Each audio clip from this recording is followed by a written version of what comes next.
By now, I believe I have a decent understanding of what makes a good boss and what is Miyazaki's bollocks. I have played Elden Ring for 3,500 hours, over which I held countless speedrunning world records and won multiple competitions. The DLC introduced 42 new boss encounters, and I will rank them all based on criteria that are a little bit all over the place, but try to keep most aspects in mind. The rankings reflect a casual experience rather than hundreds of hours of practice, yet it's still a fairly detailed analysis. So let's get into it. Let's start with Ancient Dragon, man. I mean, fucking hell, there's so many NPC bosses in the DLC that it's definitely gonna clutter the randomizer pool quite a bit. I don't really know how to judge Ancient Dragon, man. It's an NPC boss that can one-shot you with the L2 if you go down a little bit too early. As he has a cool name, but the name is basically as if Kojima was to name a boss in a Souls game. That's what he would do. He would have the duo of Ancient Dragon Man and Chinaman. He doesn't have a shield. The weapon is pretty slow, you can stagger him. Once you learn how to dodge the L2, it's not really a problem anymore. So overall, I don't know, like it's just an NPC fight. I'm gonna put him into C tier, like down the middle, basically. So then we have Ancient Dragon Senessax, and there's a lot of things to be said. Actually, not really. Like, what the fuck were they thinking when they designed this dragon? It's Lanciax, which is already pretty annoying, but I actually don't mind fighting her now that I know it, right? But Senessax is so annoying. Jumping the wave is really weird. There's so many things that are wrong about Senessax, right? First of all, damage is kinda insane. Second of all, it's in water, so lightning damage is kinda insane. Third, the arena, albeit being big, it actually like isn't enough for the dragon sometimes. When it flies away, it ends up at the edge anyways. Another thing that is really annoying is obviously like the wave. That is the main thing. So you have to relearn the patterns that you already know because there's a new follow-up. You can jump it to get a jump attack after, but it's actually pretty difficult. The timing kind of changes depending on your positioning. When you roll the follow-up, you basically cannot really even get a punish half the time. And it has so much HP and everything. So yeah, it's just not good. It's just not fun to fight. Yeah, and you get no reward for this fight either. So we go from the worst dragon to the best dragon. Bayle! Vile Bayle! I am a huge fan of Bayle. Like, for most of the DLC, he was my favorite boss fight of the DLC. I really like the build-up because you hear about Bayle from, like, the nobles that are sitting on chairs that you can talk to, right? They just have a bunch of text. You hear about Bayle from Egon, obviously. The area itself, Jagged Peak, not the best, of course, but it does look pretty good, and it's getting step by step like more extreme as you get to the peak itself. The lighting and the atmosphere, it looks really good to me. And then you finally get there, and a lot of times FromSoft build up a boss in some way and then it doesn't really deliver. And I think Bayle really delivers in two aspects. First of all, it's a fun fight. I really like it. And second of all, the presentation is really good too, while being mostly fair. The only thing that's really annoying, the stupid fire breath attack can ricochet randomly. So he does it when you're far away, you keep running to the side, it ricochets sideways and hits you anyway, right? Like, that is just dumb. But that is a problem with that general attack type in the whole game. Yeah, it is really good lore with Placidusax. Like, even to those who are not interested, I think that's super cool that you still have Placidusax's heads on him. And the fact that you are fighting this insane dragon that only has one leg, basically, nothing else. He has a second phase that kind of changes a bunch, but mostly adds things rather than completely change things, and looks very flashy while being like very fair to actually dodge.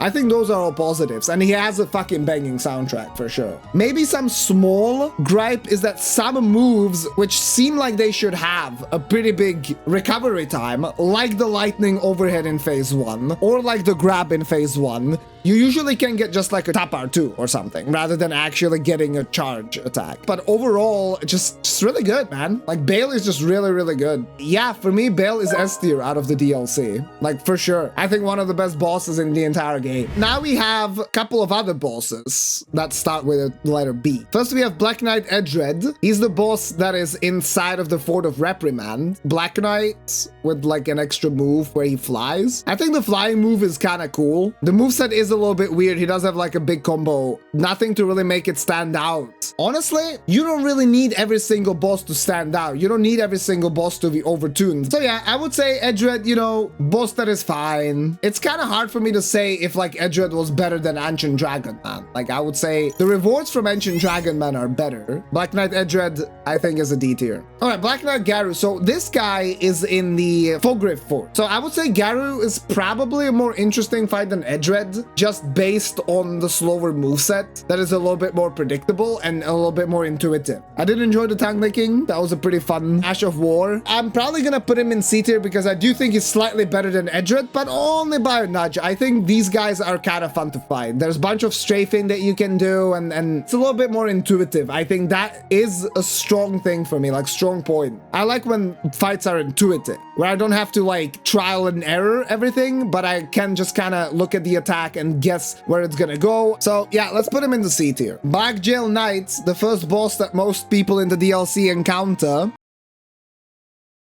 Casually first tried him, but out of the 14 flasks that I had, he forced me to use 12. He has a cool crossbow, I guess. And I mean, the greatsword that he has is pretty cool as well. But it's another NPC. And unfortunately, what I kind of really dislike is the fact that he just doesn't, like, some of these bosses, I don't know why they don't have the proper textures. Why are they these spiritual forms? Like, this just reminds me too much of Fierce Champions, and Fierce Champions, that's some PTSD shit. Blackgaol Knight, he's okay. I think the L2 is kind of fun. He has like the move with the elbow and stuff. But I'm thinking if he's better or worse than Ancient Dragon Man, exactly. And I would say he's a little bit worse. Like, I think design-wise, he's just not as cool. Probably D tier. All right, well, now we have Cheat Bloodfiend, which is the boss in one of the caves. Cave is kind of cool. It's a little bit more of a complex cave design. It's definitely not too bad. The boss itself, though, I mean, it's repurposed as a regular enemy later on, which kind of sucks. It even, like, drops a fucking Spirit Ash, which to me, that's so bad. Spirit Ash summon drops can mean something lore-wise. However, as someone who doesn't use them, going through a side dungeon, fighting a boss, beating the boss, and then getting a Spirit Ash summon that I will never use is just kind of disappointing. And I had the same problem with the base game. Yeah, I don't know. I don't remember this boss that well. It has like some jump attack, reused, kind of like the Black Knights. Not really super fun to fight. Not terrible either though, right? Like, it's definitely not F tier, and at least it does have a cool cave that leads to it. I do like the blood ritual before that, the blood everywhere on the ground. It's pretty unique. You don't really get that in the base game, so I'm just gonna say Chief Bloodfiend probably goes to the D tier as well. Well, here's one of the few controversial ones for some reason. I'm not really sure why, and that's Commander Gaius, the Remembrance. I like him. I think he's fine. I don't like the charge. I think the charge is kind of problematic. Rolling through it with light roll has been the best way of avoiding it. However, I do like his design. I think he looks cool. I don't really understand why he is where he is. He's not really guarding anything. I don't know why he has a Remembrance. That is kind of weird to me. He's fun. When you're fighting him aggressively, when you're fighting him up close, you get opportunities for charge R2s. A big plus for me is the fact that you can roll his face transition. I think that's really cool because it allows you to stay aggressive. You roll it, you get a charge R2. He does the really cool meteor spin. You roll that, you get another charge R2. Overall, I think Gaius is pretty good. He has a combo that is difficult to dodge visually. Like, you can't really tell what's happening. But when I fought him casually the first time, it was relatively easy to dodge intuitively. Like, I just kind of felt like where I'm supposed to roll. For me, Commander Gaius casually, I think he's just supposed to be a mini-boss, essentially. And I do think if you fight him, as was pointed out, like after Messmer, you're gonna be kind of disappointed. Nothing remarkable, but definitely a tier above the Ancient Dragon Man or the Black Knight Garrew. Well, now we have Count Yimir, which is only available after you kill Metyr, so it takes forever to actually get to Count Yimir. Yimir, interesting armor. He's super weak against like fast weapons because you stagger him all the time. It's kind of annoying having to go through the invader first, but lore-wise it makes sense. It's a finish to a quest line essentially. I'm gonna say this. I think this is very accurate for Count Yimir. I like him as an NPC. I don't really like him as a boss. At the same time, I don't think he does anything egregious. I would say Count Ymir probably goes to the D tier, given the combination of the lore and given the combination of the fight itself. Now we have another repurposed regular enemy into a boss. I don't really know, dude. I kind of blasted it. I don't really understand the moveset even now. This is going to be one of those bosses that I think I will appreciate more once I actually have to fight with lower damage and once I have to learn. I would say this is another like D or even maybe E tier, simply because it doesn't feel like it stands out at all. Maybe there's some lore behind it. Maybe there's a reason this guy is named and inside of a jail. Casually, it just wasn't anything. I feel like F tier is like outrageous. E tier is more like something that is just wrong. But for now, I'm probably gonna put it in E tier because I think these guys are at least somewhat more memorable. Meanwhile, this guy, I just don't even know. Like, I just don't even know. So now we have another NPC boss, Dancer of Ranah, but this one at least a little bit more unique. What I liked is the way you get to that mausoleum. At least this one is using new weapons, so it has a unique moveset. However, it still is a spirit. I like the weapon that it drops. I think the whole dancing thing is pretty cool. The armor set is kind of nice. That's true. And you can alter it as well, make a black version of it. But the fight itself, I don't really remember it very well. I would say this is probably just another D tier. I don't think it really stands out too much with anything. And the fact that it's a spirit again is kind of annoying. We have Death Knight version 1, which is the twin axe one indeed. I really like Death Knights. I thought Death Knights are so good. I think what's really cool about the Death Knights is that they are pretty flashy. At the same time, they don't have the most complex moveset. The grab is kind of cool. He heals, which is cool. The design is pretty original as well. The Lightning Spear incant is omega strong. The weapon is really good. I used it a bunch in my first playthrough, actually. I can't say that it is the strongest one, but the L2R2 combo is super cool. I really, really like that. There's backstabs, which kind of sucks. Like, as soon as you have a backstab, that becomes usually abusable on bosses. Yeah, I don't know. I'm not sure if it's a B or A. I have fought Gaius more times now. I have really only fought the Death Knights once in the casual playthrough. They're not as complex, but I would say they are very cool. They are definitely above Ancient Dragon Man and Black Knight Garrew, like, for sure. Death Knights are a fight that is flashy, but intuitive. Meanwhile, the second version of the Death Knight, with the axe that is actually better, the Greataxe. It's a very similar fight. It's a very similar fight. Drops, I think, a better weapon that maybe isn't as flashy. There isn't really anything else to add besides just putting it to the same tier. Deathrite Bird buffed. I mean, I don't mind finding a Deathrite Bird, to be honest. I guess it fits kind of the Ghostflame Dragons. What I dislike about this bird is that he's surrounded by a bunch of the small birds, the reused one. It's copy-paste of a boss fight that isn't the best, but isn't the worst either. They have two things I really dislike. One is the explosion. It forms a star shape based on the map coordinates. So if you go south, you're never gonna get hit, for example. The second thing is the random spread of the AoE. Like sometimes when he does the jump and slam, the spread of the AoE on the ground, it's literally just random. I'm not gonna say it's E tier. At the same time, because this is a DLC, this is extra content. They took 2.5 years to release this. I think it goes into the D tier because it's just not really unique. It's not new. It's a reskin from the base game. We don't really care about the base game bosses here that much. Well, speaking of reskins from the base game, there's a demi-human Queen Marigga. Why? Just why? You have Yoda right next to her here. Doesn't drop his weapon. Instead, he just drops Brother's Ashes or something. And then from this demi-human queen, you get the weapon. Yeah, it makes no sense to me. She's surrounded by more enemies, kind of like the one in Mount Gelmir. So that's already, we've seen that. There's literally another Swordmaster before her as well when you're entering that canyon from the Cerulean coast. And compared to a Deathrite Bird, she's way simpler. She has like 2 attacks, dude. I swear to God. Fight isn't miserable. It's not Senessax. I don't think it's super annoying.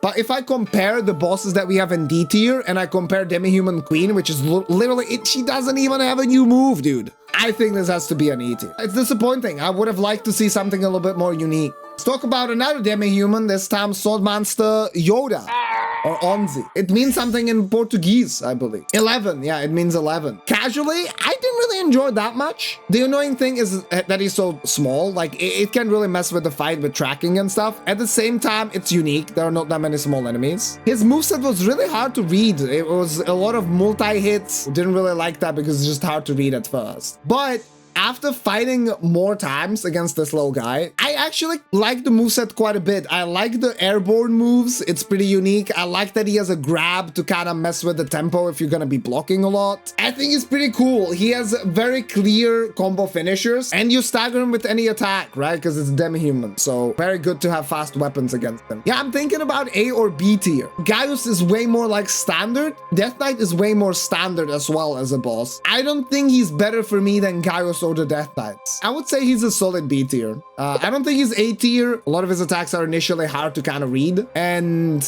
I do like the uniqueness of the boss fight, I think. Ooh, Divine Beast, Dancing Lion, another remembrance. To me, this is probably the weakest remembrance out of the DLC. And even though I'm starting to understand it quite a bit more because I fought it more, the camera is so bad on that fight, dude. Perfect example of unintuitive hitboxes, hard to read attacks, camera that, like, I played unlocked, and most casual players are gonna have problems playing unlocked. There are a lot of things to like about this boss fight. This is like complex to talk about, right? I really like the OST.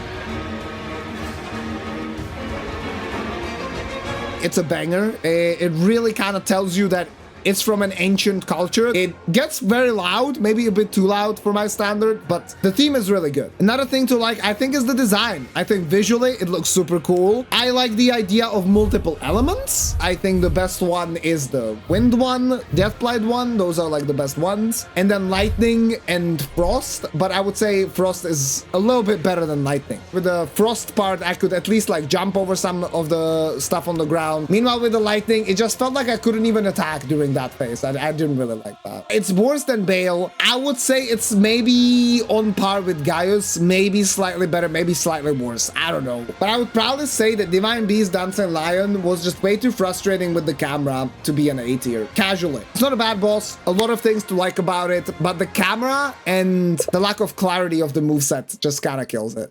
Another boss that is reused from the base game, Fallingstar Beast. I mean, it's you know, it's Fallingstar Beast. What can I say? It's literally Fallingstar Beast unchanged. Why is he there? I don't fucking know. If this was base game, Fallingstar Beast is a lot better than the Death Ride Bird. What I'm gonna do is I'm gonna put Fallingstar Beast into D. I really like it. But again, this is a DLC tier list. It's not a base game tier list, so let's not dwell on it too much. It was just there. It didn't really leave a mark. Furnace Golem. That's not even a boss. What the fuck is it doing here? Who put this thing together, man? Let's rate it anyway because it is a very unique enemy. I wouldn't say that it's as bad as Senessax, honestly. The first couple of Furnace Golems that I fought them on Torrent. I kept on doing whack whack, and then I jumped over the... why did I turn into a duck? Then I jumped over the AoE on the ground, right? Then I found the one with the armor on the legs. And I'm like, well, that's fucked. We need to figure out something else. It's pretty obvious that you have to throw something in there because there's the Spirit Spring to get on the little cliff. There's basically nothing there in Charo. And I tried using the big pot. I didn't use the Whirlwind pot because I hadn't found the note yet. And I killed it with the big pot. And that was pretty fun. And from there, I enjoyed Furnace Golems because what I ended up doing is I ended up baiting them to some kind of a cliff that I could climb and then throw the pots in there. I think dealing with Furnace Golems, if all you had to do was hit the legs all the time, it would be very similar to the giants from the base game, except more annoying, I think. Because you have to do the memes with bombs. I will give Furnace Golem a proud D. D for didn't mind it. We've got Ghostflame Dragon version 1. So this one is when you just go directly north from the start of the DLC, next to the jail there. Not bad, you know. The one thing I dislike about them is that my favorite way of fighting dragons was to get a lot of stomps and then roll/jump that and then get a lot of headshots. However, these guys have an extra melee attack that they keep on doing more often, so they stomp a lot less. It's a new attack, it's a new design, has a new element, kind of more of an effort of a reskin than just, for example, Putrescent versus Ghostflame Avatars. He's a little bit sped up in one of the animations as well, like for example the one attack where he flies up and then slams down. That's a little bit different. I would say that this is very much a C. They kind of look cool. I like Ghostflame a lot, so yeah, I'm gonna say it's a C tier. It's not as good as the B tier bosses. It's maybe even a little bit better than the Ancient Dragon Man, but I would say it stays within the same tier. And for version 2, I mean, this is the one that's in Cerulean Coast. It has the summons, right? And they never de-aggro, basically. So even though you can kind of ignore them, they will just never die, even when you kill the boss, and then you cannot open the map and stuff. In essence, it's basically the same boss. Because of that, I'm also gonna put it into C tier. Well, Golden Hippopotamus, one of the boss fights of all time. The small patch fixed its grab. It's not as big, the hitbox anymore. It doesn't last for as long. Casually, I didn't get to fight this boss too much. I first tried it, I was really strong because I had gone through Shadowkeep backwards. But it's not too bad. It's not like egregious. Yeah, the needles are annoying. Yeah. For me right now, I would say it's another C tier. Like it's a fine boss, but it's definitely not as good as Gaius or Divine Beast. I would also say that it's a little bit more unique than these guys down here. That said, obviously you can find them in the wild as well, but goes into the C tier. Jagged Peak Drake times 2. It's just a reskinned dragon that has that one extra melee move, and he also has some lightning, then he spawns underneath, and you cannot really attack the head then. I would say it's definitely less interesting than the Ghostflame version. The dual fight is really annoying because if you don't go in, it takes forever for one of them to die. If you do go in, you end up getting blasted. The perfect comparison here is the Ghostflame Dragon. I have to say that the Jagged Peak Drake is just less inspired. It has less going for it in terms of changes. Thematically, he looks like the other ones basically, except, you know, he has that lightning. So I'm just gonna put him into D tier because I think putting it on the same tier as the Ghostflame Dragon and Golden Hippo is just not really there.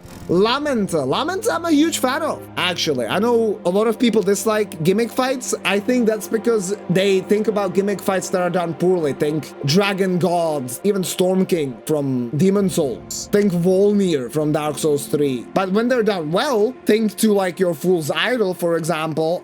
I think that's fucking dope. And Lamenter, I think, goes into that as well. A lot of the spirit of the fight kind of disappears when you know the gimmick. But what I really enjoy about Lamenter is that there are multiple ways to tell which one is the real one. Number one, he has a different garb. Number two, the blood carries over. And there are multiple solutions. You can either kill all the adds, and the amount of adds that remain gets you the circles around your head and you die, right? Or you can attack Lamenter as much as possible, and if you deal enough damage, the adds actually get despawned and you don't get any of the circle. It's a way to kind of spice it up. Not everything is roll and punish. You know, it's a way to change the pace exactly, to make your brain work a little bit more. And for that, I'm gonna give it a B tier. As a fight, of course it's worse than Gaius. It's worse than Divine Beast Dancing Lion, you know? It's worse than Onze. It's worse than the Death Knights. But the first time that you do it, it's really memorable because it's so unique. And I think that jail is kind of fun as well that he's in. Messmer the Impaler. Messmer was my favorite fight of the DLC.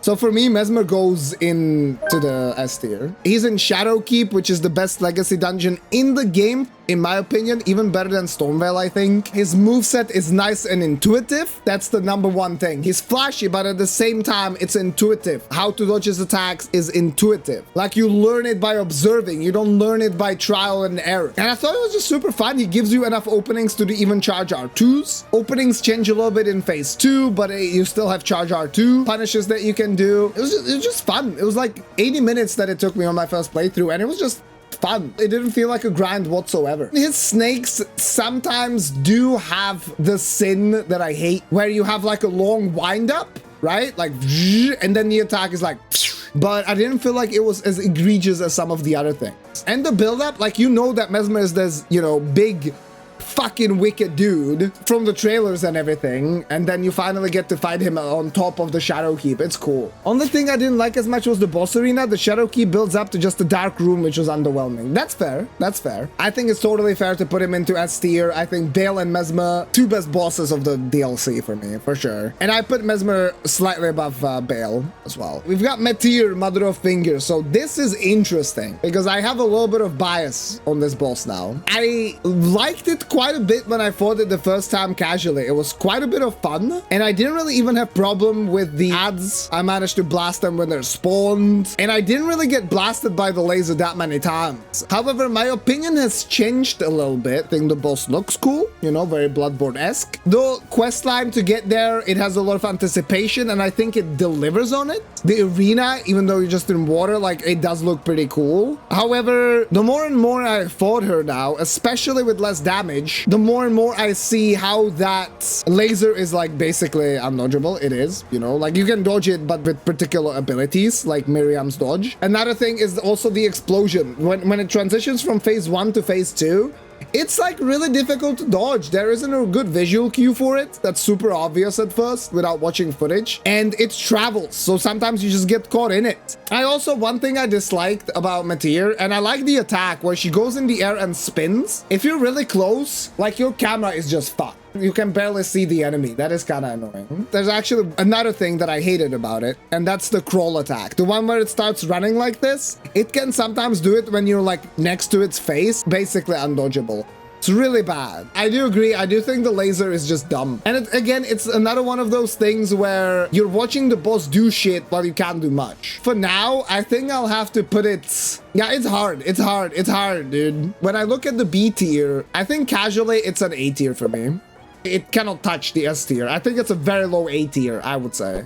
Midra, Lord of Frenzied Flame. Many people's actually favorite boss of the entire DLC. I really liked it, obviously. The build-up with the atmosphere is really good, but unfortunately the areas are not that great as much as I like them visually, right? The Abyssal Woods are too big. Midra's Months is pretty cool, but it's a little bit too short. I mean, the design of the boss is good. The soundtrack is really good.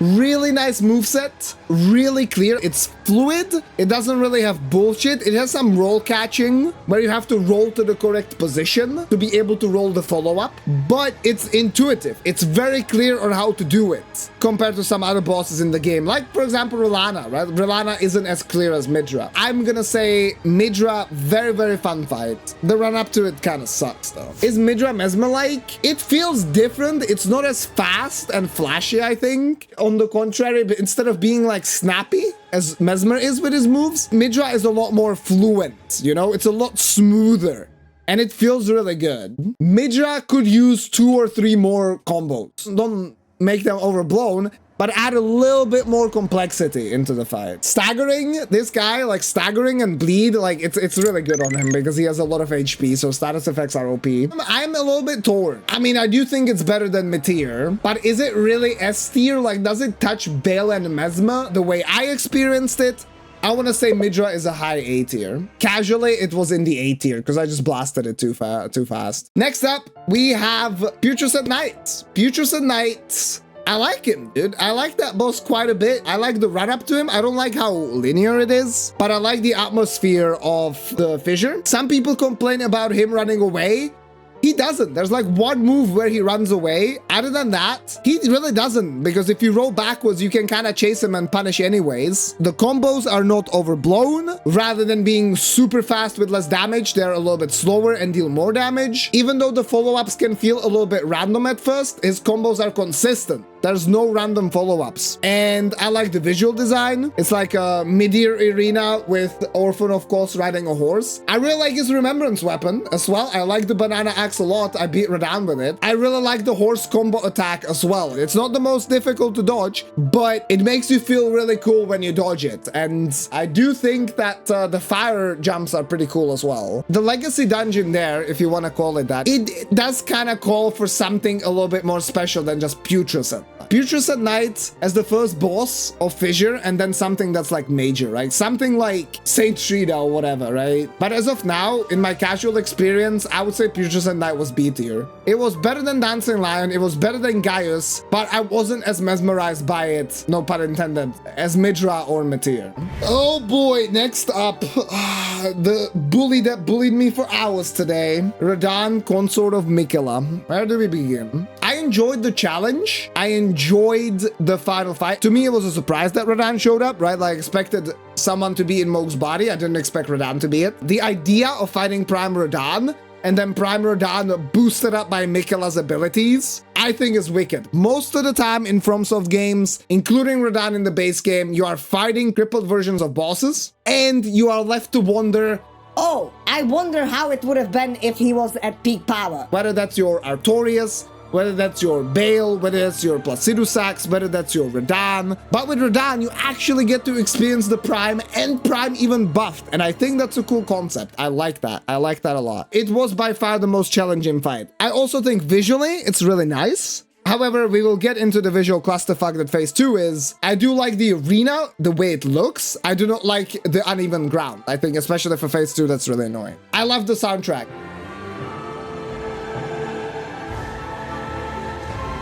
I love the soundtrack for phase 1. I love the soundtrack for phase 2. It's the tune from the trailer, the Mikela tune. I like it a lot. It's really cool. So now let's talk about the moveset a little bit. I have a problem with his cross slash, like the I think that's just terrible. The fact that the two ways to dodge it is either through a backstep talisman and light roll, or to hug his fucking right leg the entire time, where you cannot see anything in the fight.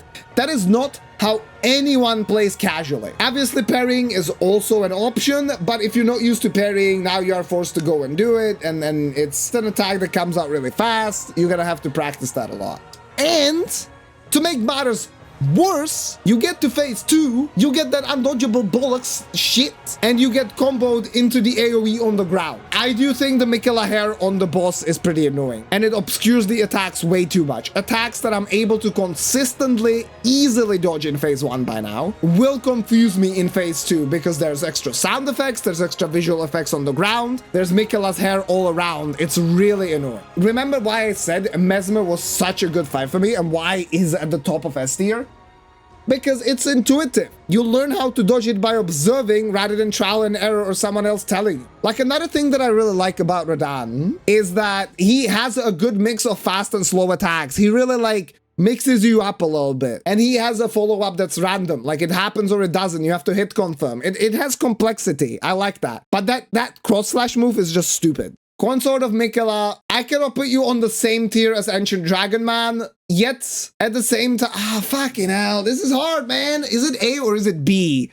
Because I had fun casually, dude. I had fun casually, but the boss is just flawed. I think design-wise, if they patch him up, he's an A or S, for sure. And casually, I would probably put him on the same tier as Midra and Metyr. But he's just so flawed, man. Yeah, I don't know. I would say it's probably low A. I guess that kind of makes sense. Casually, I really enjoyed it. So now we have Ralva, the Great Red Bear. The bears are very similar. I don't think the bears are too bad. There's a scream attack that I believe is annoying. I think the bears look kind of cool. Unfortunately, they're a little bit of a throwaway. It's kind of like rune bears. It just doesn't really, doesn't feel very special, does it? I don't think they're too bad. They do not have the same, like, dash that the rune bear has, which is one of the most annoying attacks for most people casually. I would say Ralva and Rugalea, I don't even know what the difference is anymore between them. I think they're better than the Rune Bear boss from the base game. Doesn't do anything super wrong. Has a pretty cool design. In my opinion, that's a C tier. That's a very solid C. Well, from one bear to another, we have Red Bear, which Ancient Dragon Man, Red Bear, like what are these names, dude? Unfortunately, it's another NPC fight. Reward is the new weapon, which is kind of cool.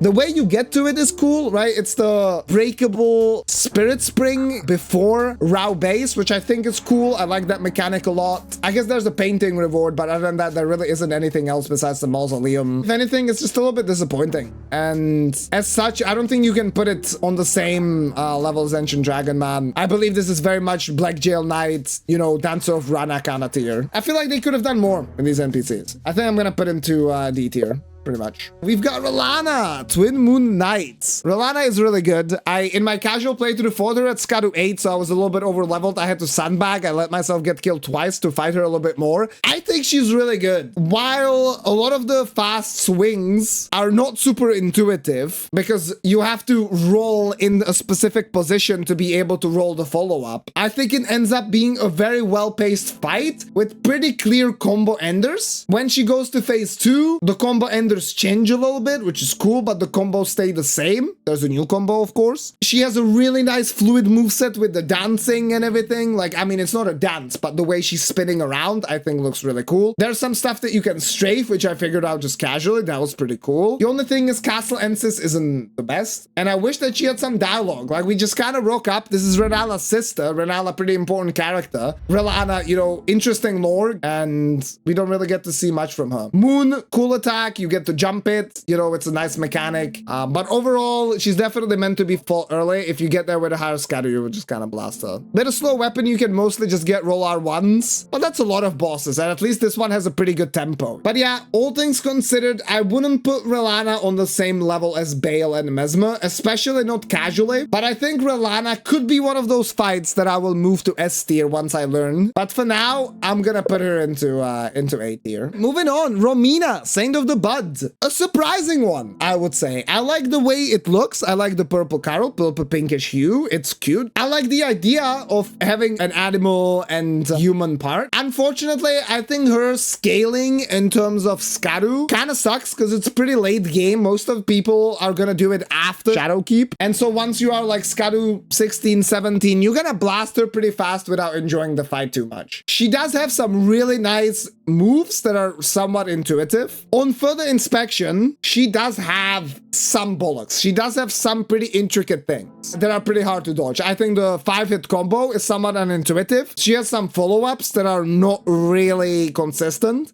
I think the butterflies in phase 2 are stupid because they come out instantly, where she spins 3 times. Like, you have to roll the first one very early. Almost it seems like you're rolling too early. So you can roll the second one on time and the third one on time. And then if you roll correctly, you can even strafe the third part. I would say it's probably a B tier. When I look at what's in A tier, what's in B tier, I would put her into B tier. And so Romina goes there. I feel like there could have been done something more done with her. Some kind of, again, dialogue, some kind of a cutscene, something. Considering it's a boss that's necessary to finish the DLC, 1 out of 3... I don't know. We have the second bear. I mean, it's Rugalea. That's the one from Rao base, apparently. I think it's a better version of the rune bear. I do like the jump attack that you can do. I think the scream is stupid. I don't like the scream. Other than that, you know, there's not much else to say. We've already talked about it. We have to put it to C tier. All right, so we have the last remembrance remaining. We have the Scadutree Avatar. Oh boy. My casual experience was terrible. I thought I was being smart, fighting it with my twin axes, because we are in water, surely it can't be too bad. Man, the damage was ass. I wasn't focusing on the head. It was kind of hard to hit with those axes as well. And then the thorns kept on hitting me and I couldn't see shit. And then the boss would like constantly do its delayed move when it pulls away.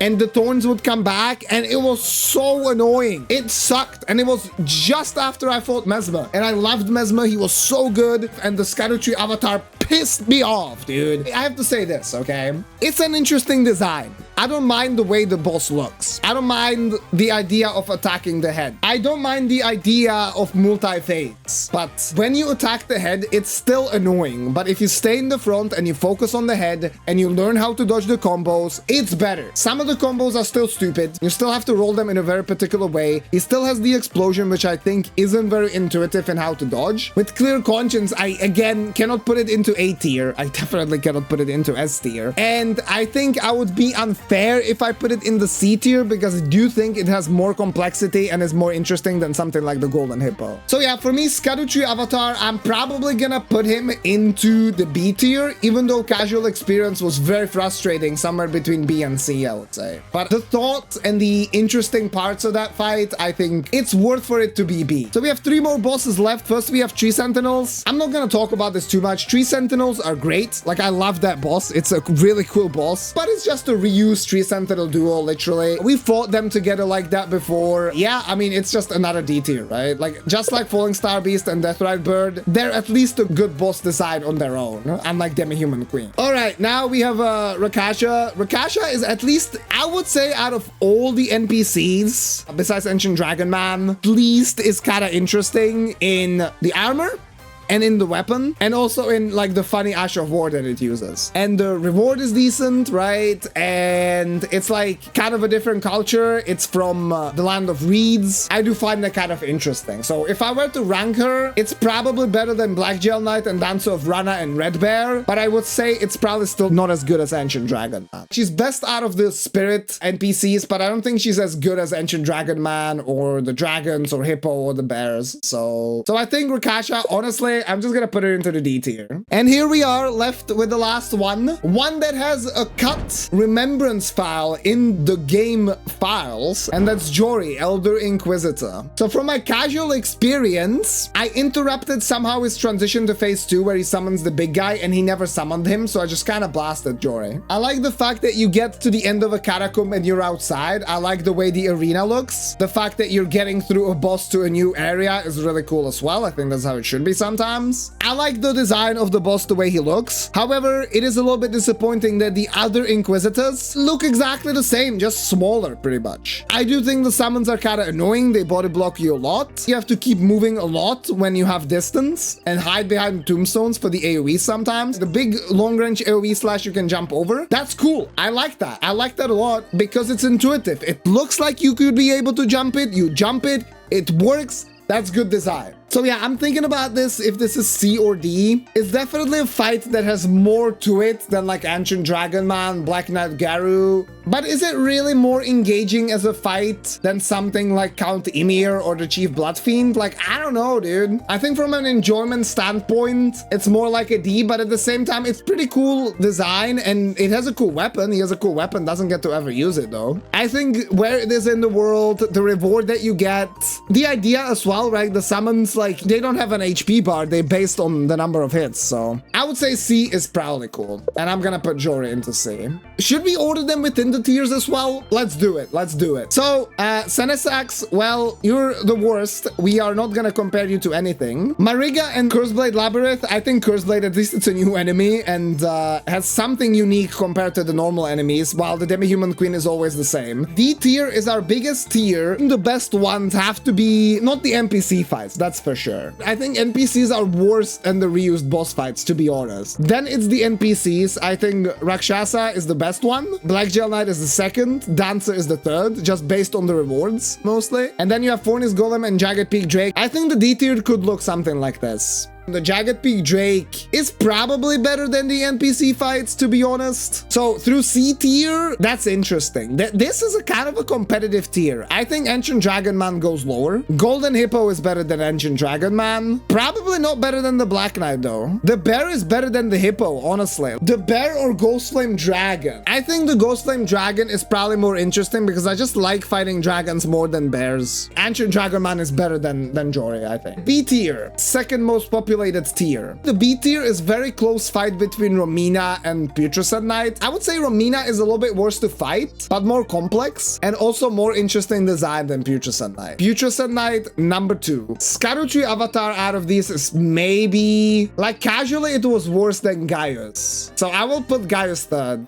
I would say Divine Beast was more interesting than Scadutree Avatar though. The Divine Beast might be the most annoying remembrance, but I do think it's better than the Scadutree Avatar. Out of these, I think I enjoyed Death Knights the most, then I enjoyed Lamenter, and then I enjoyed Onze. A tier. So the bottom of A tier is Radahn and Metyr. I think Radahn is probably better than Metyr though. Metyr has bullshit attacks, Radahn has bullshit attacks. Both are cool design-wise, but Radahn is like, it's a little bit better in terms of the spectacle and everything. Is it Midra or is it Rellana at the top of A tier? And I'm gonna say this, okay? I think Midra was better for me. Rellana is more complex. Midra though, more normal pacing. He's not as hyper. He has very intuitive moves, very smooth, and he has a cutscene, and the cutscene is wicked as fuck. And for S tier, Bayle was my favorite fight until I found Messmer, and Messmer just takes it. And the reason Messmer takes it is because even though Bayle does the spectacle better, Messmer is just more intuitive. The design of the fight is just better, right? Like, I love Bayle, I think he's great, but Messmer is just more intuitive. It was more fun to figure out. It was less frustrating of an experience. So Messmer very proudly can take the #1 spot on this tier list. When you compare him to most of the bosses, yeah, he's just better, dude. He's just better in almost every way. And that's it. That's the tier list. We are done. We are done.